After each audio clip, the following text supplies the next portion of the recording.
Salut à vous les Wonders, j'espère que vous allez bien.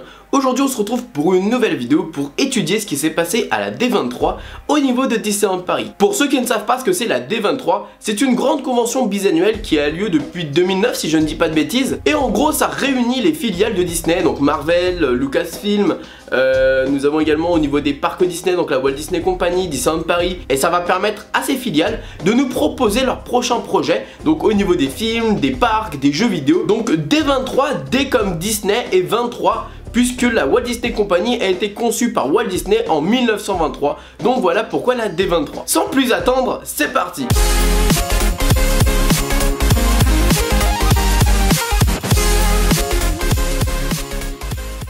Donc pendant la D23, c'est vrai qu'on n'a pas appris grand chose pour Disneyland Paris. Voilà les amis, j'espère que cette vidéo vous aura plu. Non, je rigole évidemment, on va quand même parler de ce qu'il y a eu pendant la convention, des prochains projets et sûrement de ce qui pourrait se passer. Tout d'abord, ils ont annoncé qu'il allait y avoir un changement au niveau de l'hôtel New York. Il va devenir sur la thématisation de Avengers Marvel. Moi honnêtement, c'est vrai que j'aime pas trop l'univers de l'hôtel New York, c'est pas un hôtel qui me plaît beaucoup. C'est pourquoi je suis content qu'il prend l'univers d'une de mes filiales préférées, c'est-à-dire Marvel. C'est un univers que j'aime beaucoup et je pense qu'il plaît à pas mal d'entre vous. C'est vrai que ça me fait énormément kiffer, ça me fait plaisir, ça m'enjaille de ouf de pouvoir voir des combinaisons, des armures d'Iron Man, des boucliers peut-être de Captain America. Ça peut être super sympa et honnêtement c'est un projet qui me plaît beaucoup. C'est vrai qu'il y en a beaucoup d'entre vous qui n'apprécient pas vraiment ce projet parce qu'ils ne sont pas vraiment fans de l'univers Marvel et qui préfèrent garder les bases en tout cas de Disney. C'est vrai que l'hôtel New York est là depuis un petit moment et malheureusement le fait qu'il disparaisse ça ne plaît pas à grand monde. En tout cas moi ce premier projet je l'apprécie beaucoup et ce qui a beaucoup énervé, en tout cas fait crier les personnes et les fans Disney,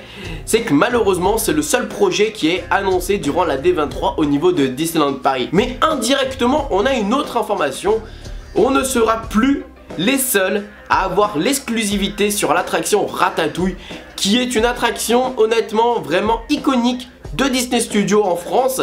Et je trouve que ça nous allait plutôt bien parce que la France, Ratatouille, le quartier de Paris, c'était vraiment l'attraction qui nous allait parfaitement bien. Mais durant la D23 on a appris qu'à Epcot il va y avoir exactement la même chose avec un land de Ratatouille. Moi honnêtement ça m'embête un peu parce que je vais vous dire la vérité, c'est vrai que Ratatouille est un gros projet pour Disneyland Paris, c'est un des plus gros projets clairement, il a coûté énormément d'argent. Les étrangers viennent clairement à Disney pour cette attraction et malheureusement le fait que cette attraction va être aux États-Unis, bien malheureusement ça va ramener beaucoup moins de monde je trouve à Disneyland Paris. Et est-ce que l'attraction va devenir réellement rentable? Est-ce que l'investissement dans cette attraction va vraiment avoir un impact pour Disneyland Paris? Je pense qu'honnêtement les Américains n'auront plus aucun intérêt à venir en France, peut-être pour découvrir le Phantom Manor ou peut-être Hollywood Tower Hotel avec l'aspect qu'ils avaient avant. En tout cas je pense que c'est une des plus grosses erreurs de faire Ratatouille à Epcot, mais à mon avis ils ont prévu de faire une magnifique attraction. Au niveau de ce qui est annoncé, c'est les seules choses qui sont annoncées au niveau de Disneyland Paris et en rapport avec Disneyland Paris. Mais évidemment les amis, je vous rappelle que la Walt Disney Company a racheté Disneyland Paris